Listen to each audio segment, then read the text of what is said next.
What is going on, guys? My name is Nick. Welcome to another episode of Retail Coffee Break. On this episode, I met an amazing gentleman named Anthony T. Kirby. And over the past few weeks since we had this initial conversation, we've actually continued to work together to figure out creative strategies on how to grow his brand. But I had never met him before this conversation, which is the beauty of Retail Coffee Break as a show. In this episode, we dig into everything that we learned, he learned, I learned about building a brand after having a career in men's tailored clothing and learning from working in the corporate world. There's so much to take away from if you're being agile in your career right now, wanting to start your own label or line, wanting to expand into a new arena or do your own thing, and just a general conversation of what life in that arena is like. So I hope that you take something away from this. I know I did. As always, if you're new to the channel, hit the subscribe button below, join the community. I put out fashion retail conversations every single week, and yeah, let's get into it.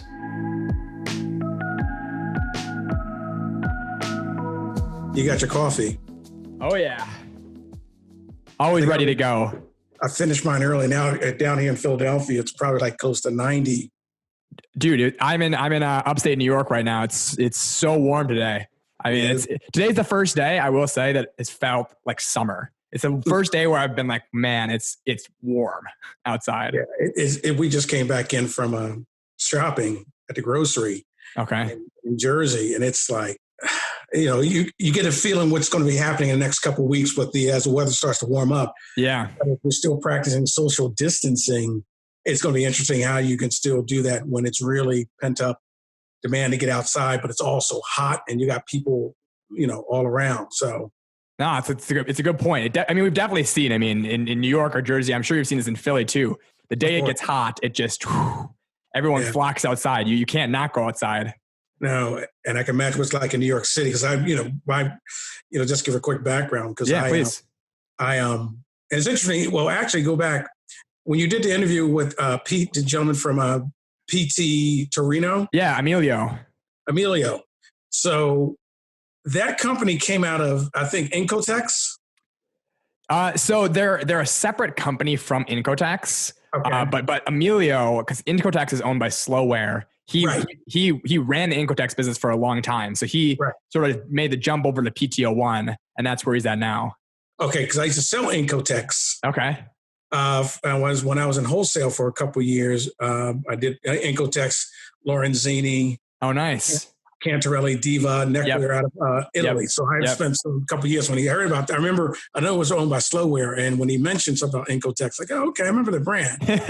And, I know it was in showrooms for a long time. I think they have their own office now, but I know it was in showrooms for a long time. Yeah, I was there back in probably like 95, 96. So my background has always been in retail, and worked for Ralph Lauren for like almost 20 years. Worked for a lot of independent specialty stores like Peter Elliott, H. Stockton, Atlanta, Bridges at Georgetown at one point. So man, great stores. Yeah. And currently, as you saw my LinkedIn page, I have my own sort of brand called Finickey, which is a men's haberdashery collection. But I also do part-time in New York for Crockett & Jones out of the UK. Oh, I didn't realize that. I saw the site. The site looked great for your company, but I didn't know you do part-time for Crockett & Jones as well. Yeah, I worked for Crockett & Jones back in 2015 full-time for a while. And when I relocated back here to Philadelphia, which is my hometown, we always kept in contact, but something had opened up. I was really wanted to, because I love the collection. I've been to the fact they make a very beautiful product. Beautiful product. And I think I love it because of the fact they have a history. It's a 6th-generation family, which you don't really see anymore in this industry. So, and it's still family owned. And it's been a great opportunity. So I go there 3 days a week to New York City from Philly and work there. So it's been great. But now with this sort of pandemic shutdown, it's just really just trying to reverse that and see. So what do you do for Crockett & Jones? You work in the retail store or you work in the office? Okay. No. Okay. We're the only, we opened a second shop down in Soho. Okay. But we're like the main distributors of footwear in the United States. We don't do the wholesale. We do most of the retail and also online here in the U.S. So we supply basically all the United States. Barney's used to be one of our retail stores that carried the brand, but as you know what happened with Barney. The only other store that Mike, I think, still carries a small collection is Ben Silver in Charleston. Mm-hmm. And that's probably about it. I mean, and I like Saks now. Saks started carrying it, but we do private label for Paul Stewart. So tell me more about, I want to hear the story behind your company, your haberdashery line. How did it start? What was your inspiration? Tell me that story. Well, my inspiration always have been, I love neckwear. I think my first initial interest in it was working for Ralph Lauren and the Neckwear King. Neckwear King. Yeah. The joke is always like, everyone always tell me like, I said, people will say, well, that's how Ralph Lauren started. I said, well, yeah, now a couple $1 billion later. Yeah. Yes, he did. It's going to be Anthony now. Yeah. Well, if I can get that kind of money, that'd be great. But anyhow, when his neckwear was made here in the United States, we used to go down to the factory and preview how neckwear was cut and sewn. So I really took a liking. It was not until I moved to Atlanta, Georgia, working for H. Stockton. And I remember we used to have a rep that would come in every other month or a couple times a month, right, and bring the collection to show new things. And he used to bring a big tote bag of just swatches. And I told Ham Stockton at that time was running the stores.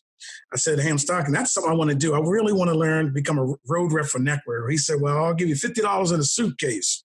Well, I got the suitcase for $50. That was my entry into going to neckwear. First, I decided to relocate back to New York. Okay. Start the brand. At that time was going to be called Anthony T. New York. Mm-hmm. I met with a mill in Switzerland called Gessner.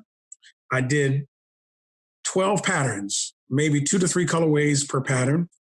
And I just went out and just started for $1,000, I put the collection together and just started peddling to a couple stores.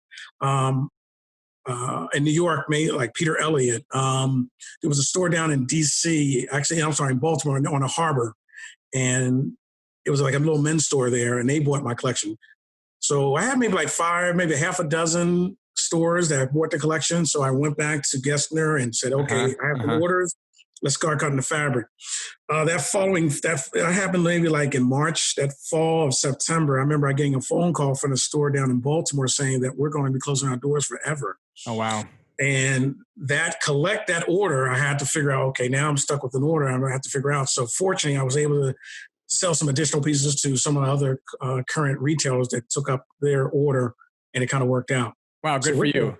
Yeah. So with that, I started Anthony T. New York, a couple of small stores, started saying, look, I need to start selling more orders. So that's when I eventually went to like Nordstrom's and Saks. I remember the buyer at Nordstrom's, I remember reading about him in MR magazine. And I said, you know what, let me give him a call. Gave him a call, invited me to come into the stores in New Jersey.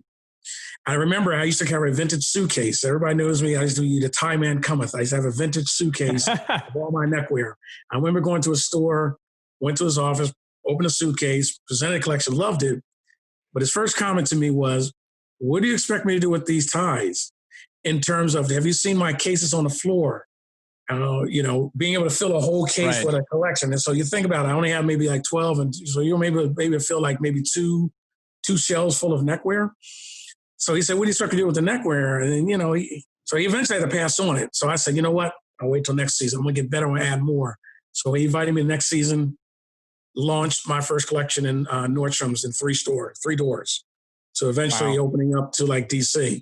That was my first entry. Saks, I did one of their stores, and I did more specialty stores.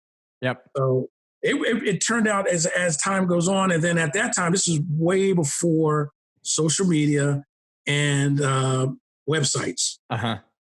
So a lot of that was a lot of your own footwork. A lot of that was through people in the industry who would give you sort of like a lead or a reference. Right. So that was a good time during those times and then at that time, if you recall, there were a lot more men's stores than what you have today. Right. So go ahead. So let me just get this straight, just to make sure I'm understanding. So you saw the buyer's name in MR magazine. You had never met the buyer before. Nope. You picked up how did you find the phone number? Oh, it was in there. I mean, it was in there. It was, well, I don't know if it was in there, but he told me where he was located. I knew he was located out of the Nordstrom and Paramus. So it was just a matter of calling the Paramus store and ask for the buying department.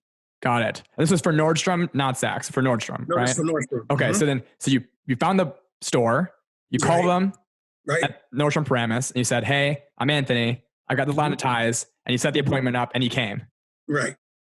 Dude. Came out.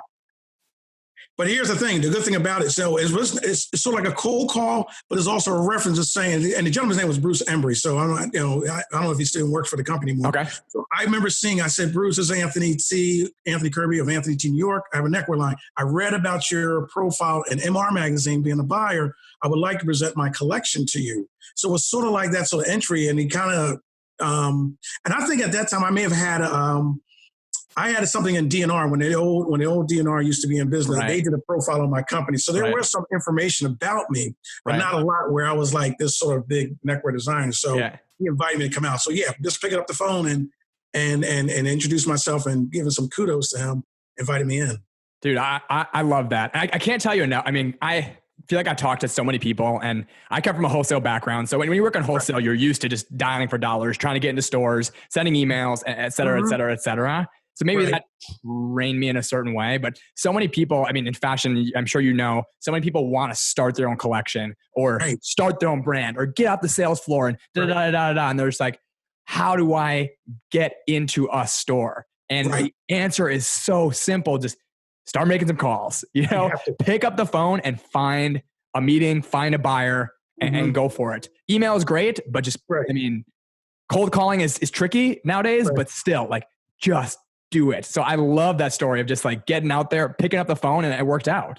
But which is a great thing. But as you know today, and I've just listened to some of your stories too, it's probably a little more challenging today. Because one of the things I was hearing, and I don't know if it was Tom Ott that had said this or I heard it on another pod, but the problem with some of these stores today is like follow the leader. And maybe it was Emilio that was talking about it, because it's a lot of this follow the leader. So you follow whoever the hot trend is. Right. So I'll give you an example. I remember when Drake's was a small collection of men's neckwear, pocket squares, and bow ties that we sold at Barney's while I was a manager. And it was great. It was a small collection. I loved it, and had customers always buying. But when they became bigger, they started expanding. Everybody flocked to Drake's. Every store wanted to have Drake's. Everybody wanted to buy Drake's. So what happens in today's marketplace, unless you're a hot line like a Drake's or a Canali or some of the other big names, or Isaiah, a lot of times, like you said, it's, you want to get on the phone and call these buyers, but they want to be able to bring a collection that can sell for itself. They don't want to have to do the legwork and really promote it and say, this is a line that because we don't, the old article was, where are all the merchants today? Mm-hmm. We don't really have a lot of merchants out there. We don't have people who are willing to go out there and do the legwork, or even if you get a phone call, call, come on in. Let me look at your collection. Mm-hmm. That's one of the things I love about Peter Elliott. People will call him the crazy madman on Madison Avenue, but one of the things Elliott always taught me in business, passion. Passion. And he's the one that brought he saw my knit. He said, come on in. And said, I'll buy them. I'll take them all. I was kind of spread. I was green at the time, but I said, can he pay me? Can he give me the money? Right. So I decided the fact that someone really appreciate what I was doing, I was willing to put it in, give him 100. Uh-huh. No, I mean, listen, but you found your buyer. You know what I mean? Like, listen, it's anybody can sell a collection that's hot. Like if you pick up the phone and sell your collection, at least they've heard of you. You pass the biggest hump of that. They know who you are. Mm-hmm. Right? Like if you're like you said, Drake's, or if you're a known brand, at least they know your brand. So now you just have to convince them that the brand is right for them. Mm-hmm. But I mean, you still found, whatever the rule is, you find one person who's willing to take the risk, and you make it happen. You make it work. Right. But I think there's an important nuance though. Like, I mean, I want to hear more about the story, more about the history of the company, but you had an important nuance, I think, that you had said there of you personalized that communication to that person at Nordstrom. You said, I saw you in this publication. I've learned this about you. I think I can provide a value to you in some way, shape, or form. I used to be terrible at this in wholesale. I would just blast everybody and be like, carry my line. Please carry my line. My line is amazing. Right? And I see so many people do that. Of just like, come see me. But they get a barrage of emails now, these buyers. So I think that the ability to personalize it and come down to it and find the right person. Like one of my heroes in the industry is Tom Calendarian. And I was with him in Milan once. And he told me, I will always make time. If you approach me in the right way, the head of men's for Barney's, I will always make time at Pitti Uomo to go to your booth and look at your collection. Even if it's not right for us, I will give you feedback 100% of the time. So finding those people just to get the feedback, you need to do it in the right way, you know? Tom did the same thing for me. When Tom did the same thing for me when they had their buyer for neckwear. Right. This is after I was working with them. When I left and started putting more time into my collection, Tom did the same thing. I reached out, Tom. He said, Tony, let me just give you the name. Even though, like you said, even though it didn't work, they were able to show, take a look at the collection. Just the fact off of his reference to be able to see a buyer was not like, oh, well, call us in 3 weeks, call us in 4 weeks. Right. I mean, I'll give you one other good story. So as I did my collection for a while, I had worked at Ralph Lauren for a while. I remember on Madison Avenue one day at 650, I was walking across that street where Ralph Lauren offices. Ralph Lauren just happened to be coming out of his car and saw me. So I'm walking across the street, we waved. He said, hey, Ralph, how are you doing? Anthony, how are you? And the question was like, so what are you doing these days? And he knew I always did neckwear and loved it. He said, well, how do, why don't, so you're doing neckwear. Why don't you do neckwear for us here? I don't know why. Well, okay. Ralph set up an appointment for me to meet with his brother, Jerry. I think John Vazone. And I think, who was the other one? I think John Varvatos at the time, because I think he was still working at Ralph Lauren at that time. And I remember that. I remember that interview because it was all three of them in the room. Wow. To present my collection. And I remember the first one of the questions I think Jerry had asked me was the fact, which one of the, and this again, had my vintage suitcase with the ties in it. He asked me a question, which one of these ties in this collection do you think looks like, I guess it was at the start of like second or fourth, maybe the third year of Purple Label. Which one of these ties look more like a Purple Label? And I guess, I don't know if I answered the question wrong or right. I said, none of them. Anthony T. New York collection. I'm not trying to emulate Ralph Lauren or Purple Label. Right. I don't know if that was the right answer. I mean, I did eventually get an interview with the head of neckwear, which was the late Jerry Myers, rest in peace. And I remember meeting him. Now, this was funny because he said, we talked, and I think his answer to me was, I think you should stay what you're doing on your own.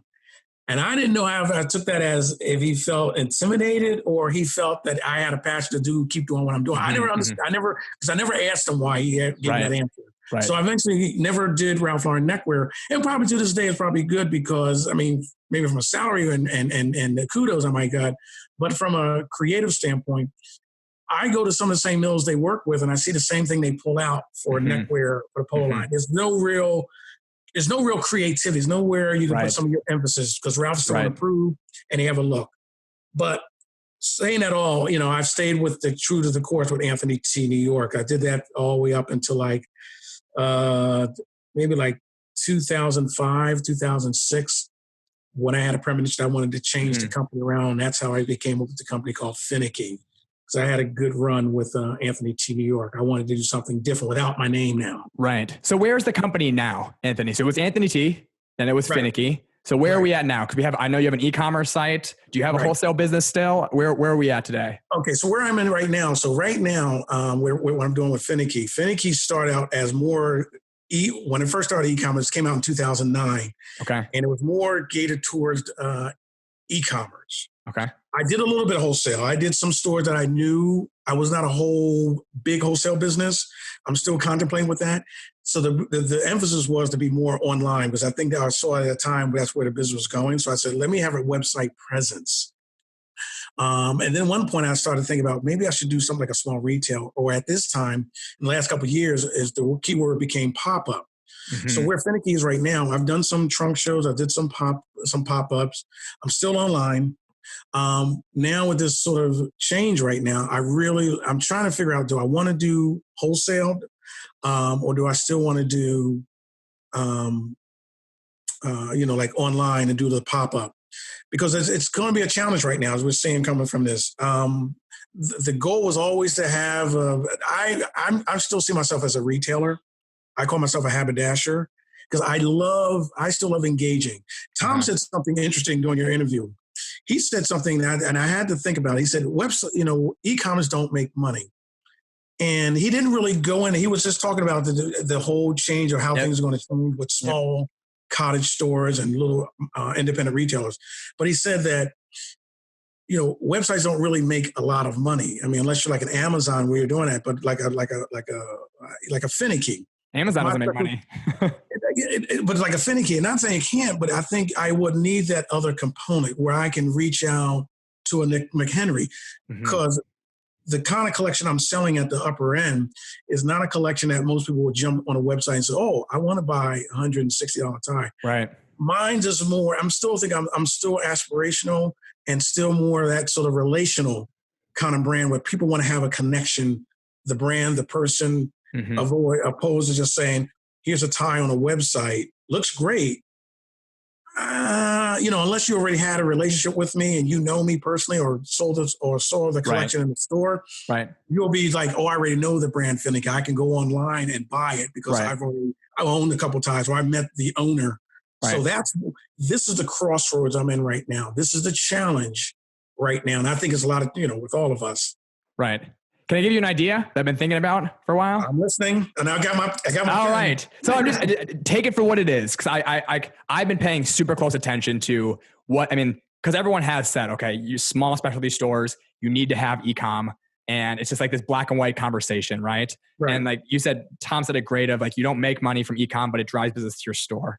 So I've been thinking about this topic a lot. But the thing with e-com is that it's so different than the in-store experience because it's not experiential. It's sort of a commodity market. I'm going to look at Finickey ties. I'm going to compare them to whatever tie I can find on a different site. Look at the price tag, look at the design, look at the fabrication, and be like, which one do I want? But you're telling me people buy your product because of you, the story, the brand, all that stuff. And that's what convinces me.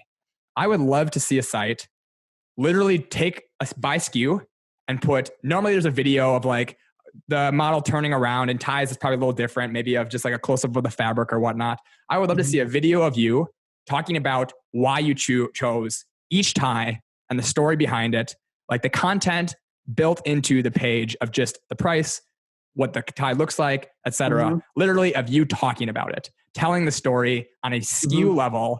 Why that tie? What were you thinking? Who were you personifying when you produce that tie, when you design that tie, and really add the experiential element that people get. Like when I go to a store to buy a tie, that's what I get. The seller tells me where it's made, how it's produced, how it was designed, why it was chosen, et cetera, et cetera, et cetera, which I feel like is missing on e-com. And I'm just surprised I don't see more people adding in, like right now, you and I'm going to put this video on YouTube. I'm going to put it on a podcast. I'm going to blast it out everywhere I possibly can, right? And that's how the content engine is going, but people haven't tied it back into e-commerce really yet. Right. So I would love to see that. I don't know how you reinterpret that the Anthony T way, but I think that's a good point. It's funny you say that because what I did was, it's funny you said that because a client was looking at some neckwear. He called me and said, hey, I'm interested in a couple of your ties. And he bought a bow tie for me.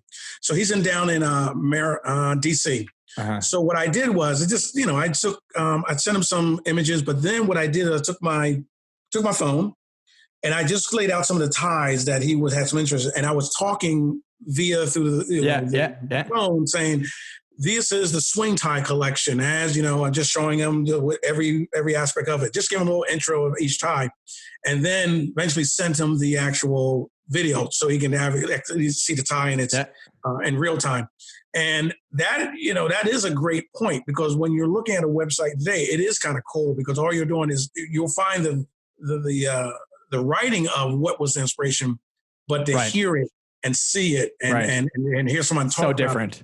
And I think that's a great point. And I think and that's valuable information. I appreciate that in terms of. Because I also think, and tell me if you agree or disagree, like I'm not saying I'm right about this, but I mean, you and I have been in the business a long time, especially with menswear. And it's changed, right? Like when I was starting 10 years ago, I wore a tie every day. I wore a suit and tie to work every day. That's obviously shifted where ties are no longer, talk about like essential, non-essential. They're almost like a non-essential now. Like a lot of the offices don't require ties. The banks aren't requiring ties. So I would say your customer, the person who's coming to buy a tie, loves wearing a tie. They have an emotional connection to the tie. It's not just hey, Anthony, I need to come get some ties because my law office is forcing me to wear a tie 5 days a week. I just need that commodity to fill this requirement. People that are wearing ties want to wear a tie for what it says, for what it makes them feel, for all that stuff. And you can just so probably correlate that. So even, you and I being here, I could just see you do an amazing job translating in such a rich form. I think that's a valuable point, because you're right, because of today's marketplace, tie, and it's still a great, but what's interesting, people say, well, the tie is dead or people are not wearing, but you look at some of these companies that are creating some beautiful neckwear coming out of Italy, coming out of France. I mean, even here in the United States, I mean, there's still a market out there for great ties. I mean, but it's those people who really understand it, have a passion. My clients have a passion. They want something that's well made. It's made here in the United States, made from great silks from England or Italy, but they want that connection with the brand of Finickey. And there is, as the name says itself, it's for the man who's particular about his lifestyle. And that could be everything from his tie to where he drinks to where he where he vacations. But it's that sort of, my customers are very finicky, because I know I am. 'Cause I am. So it really gives them that opportunity to really connect with a collection that really speaks to them. I agree with you. Like, the market used to be this big. Now it's this big, but the people who are there are so emotional, tied to that purchase, not pun intended, I guess, but they are emotional about that purchase because that's how they feel. Everyone I know who wears a tie every day still is not doing it because they have to wear a tie. It's because they legitimately love that part of their dress and attire. And I find it, and not to make it a racial thing, but I will say that even with tied into the Black community, one of the things we do understand is dressing. That's a good point. And you think about a lot of my customers, I have doctors, I have lawyers, but I also have pastors, when they're in, and even the ones that I know now who are practicing social distancing, who don't have a congregation at church, but they'll still go to church and do the sermon. They're not doing it in t-shirts. They're still That's a good point. They're still suit, tie, dress shirt. I completely agree with you. And you still got people, even people who are working from home, they still want to have something. Everybody doesn't want to work in their sweatsuits, or they don't want to always wear pajamas. I still get up some days. I still put on a tie and go into my little workshop, or I might just wear a shirt unbuttoned, but it's still showing up. The passion is still lives in my heart. So I got to still show that and give people a reason. So on that note, Anthony, like just this change we just talked about, the shift from, ties being mandatory to ties being kind of optional. How have you iterated your business, or have you moved your business around a little bit from, when you started with Ralph Lauren until now? A lot's changed in the tie game. Well, I mean, one of the things I'm trying to add some things to the collection.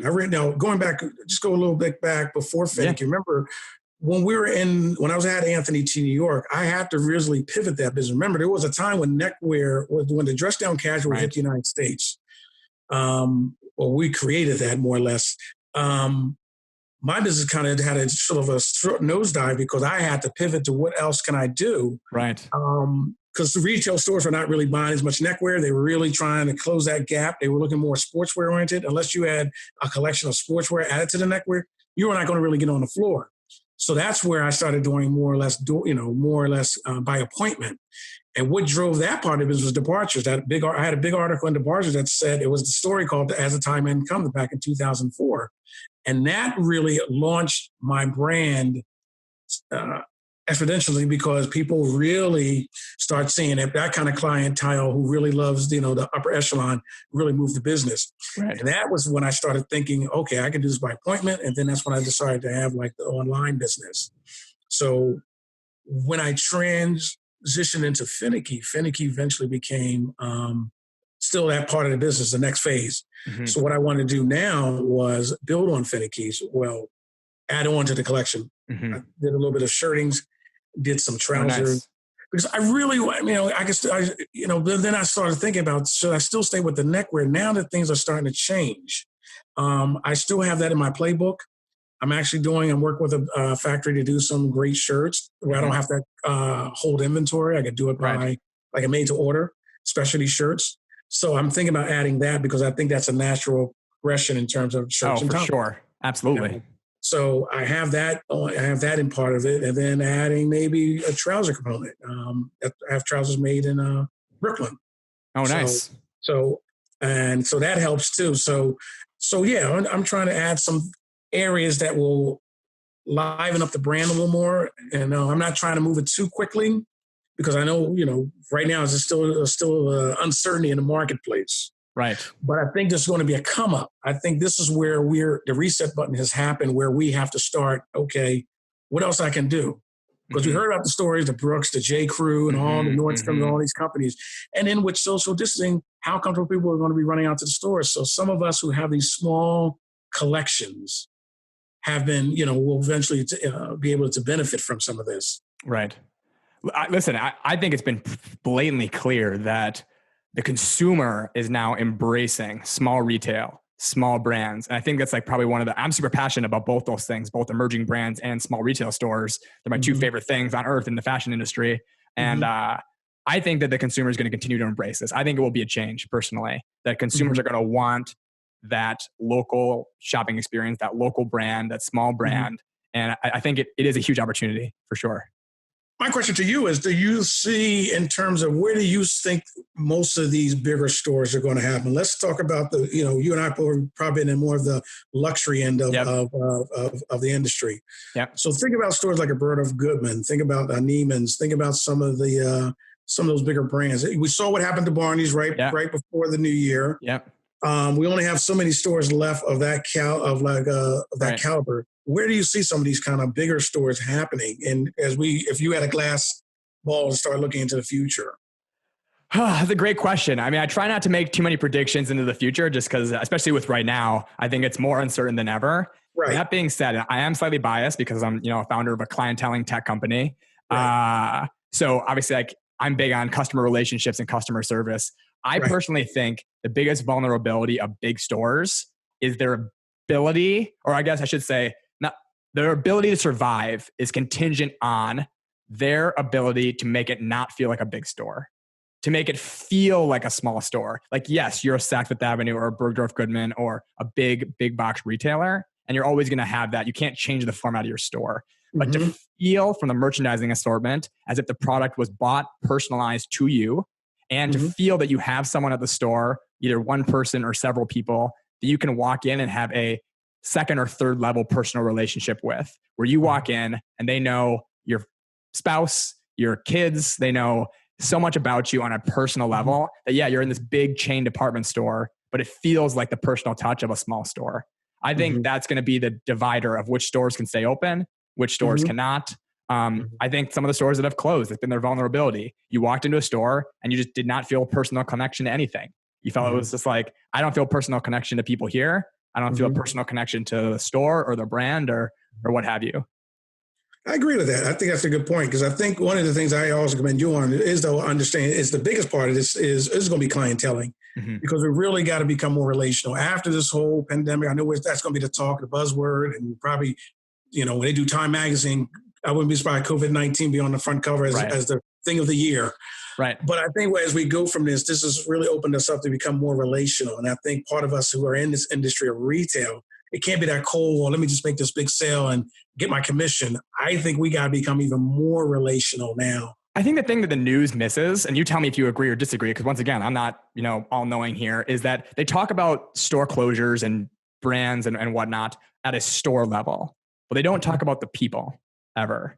And at the end of the day, that's what's going to make a successful store or not a successful store. Literally, the manager and the team you have could make you succeed or fail in a market, in my experience. It's like your best store might be in Ohio or Indiana or whatever, a non-major market, just because your manager and your team is so good. And they do such a good job building community and personal relationships with their shoppers. That's agreeable. I agree. But I don't know how many of these stores really, how much do they put into that in terms of their staff? I mean, everything has become, some of these stores now, everything is given on an iPad. How do you do your customer relation? How do you do your product knowledge? Right. It's all video. I remember when we got into business, it was basically someone coming from either the factory or the mill who would sit down with a group of us and talk about what's going into the collection. And I miss those kind of things that were always when we started going, like some of the companies I work for, when they decided to give you like an iPad, everything off of that. I like to think in oppositions. I like to think when everyone's zigging, there's an opportunity to zag. So I think that's where we're at right now. Also, in everything you had just said, it's like showrooms are going to go to virtual tools to sell their collection. Whoever can eventually, once it's safe again, move to amazing in-person buying experiences and shows or runways or whatnot is going to have a leg up. Companies that are moving remote, there's going to be an opportunity for companies who can build an amazing in-person culture. Brands that don't go to stores to do PKs anymore, I think are going to lose out in the long term. There's going to be, once it's safe to travel, the brands that double down on being in the store with the sellers are going to go ahead of the brands who are like, oh, we don't need to do in-store travel anymore or in-store PK. I think.